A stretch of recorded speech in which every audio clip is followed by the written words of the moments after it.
Hey friends, it's Rosalind. Welcome back to our gardens and our tiny flower farm. Today I'm going to be sharing with you how to dig and store your ranunculus corms until next winter when it's time to pre-sprout them again. We had these gorgeous blooms growing in this raised bed right behind me. After we're done digging them, I'm going to take you over and also show you how to pinch your dahlias to get tons of blooms later this summer. Ranunculus are a gorgeous cool weather flower that resembles a rose bloom without the thorns, but now that the weather has warmed up significantly, their foliage has yellowed and died back. Ranunculus corms are only planted 2 inches deep, so it's very easy to dig them up with just a little hand trowel. In colder growing zones where the ground freezes in winter, these corms need to be dug up and stored. I'm in growing zone 5B, which means our ground will definitely freeze during the winter. If the corms freeze, they could potentially rot in the ground. And if you've grown ranunculus before, you know they're quite an investment. Once the corms are dug up, we will now gently remove the soil and cut off the dead foliage. We're going to allow the corms to dry thoroughly for a few days. The wonderful thing about ranunculus corms is oftentimes they will multiply beneath the ground. Like I just pulled these two apart, and where there was one ranunculus corms, you can see how much this one has grown, and it has grown a baby. We have all of the ranunculus corms dug out of the ground, and now I'm going to quickly cut off some of these stems that are still on here.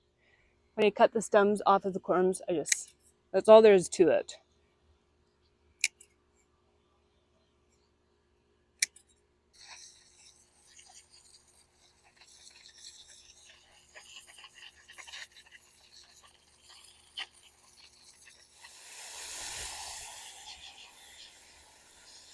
The corms are looking so much better, so let's get these placed somewhere where they can dry for the next couple of days before we place them into storage.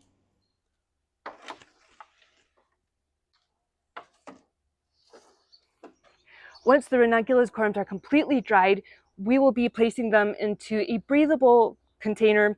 I usually store mine in cardboard boxes. You can see this is breathable, or you can do it in paper bags, mesh bags, and then I place them into a dark spare closet. You can put them into a dark, cool basement, whatever works for you. And they will stay there until next winter when it's time to pre-sprout them. Again, it's important to keep them somewhere that stays above freezing. Okay, now that we're done with the ranunculus corms, let's head out to the cut flower garden and I'll share with you how to pinch your dahlias so you get multiple blooms from one plant.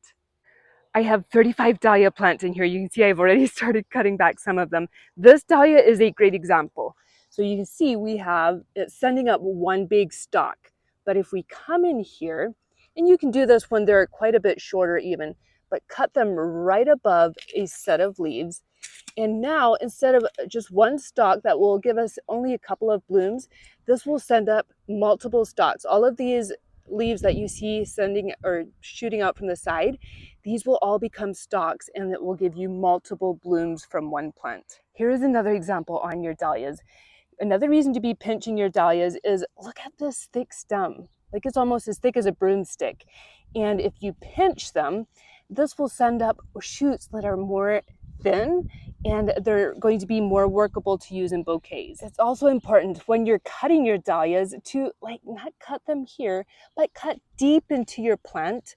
Like I would come in here and cut right at the top of this set of leaves. And this will give you long stems on your dahlias instead of just short little stems. All right, friends, thank you for joining me around the garden today. Consider liking and subscribing if you enjoyed this video because we have lots more gardening coming your way. Have a wonderful week in your own garden, and I will see you right back here next Saturday. Bye.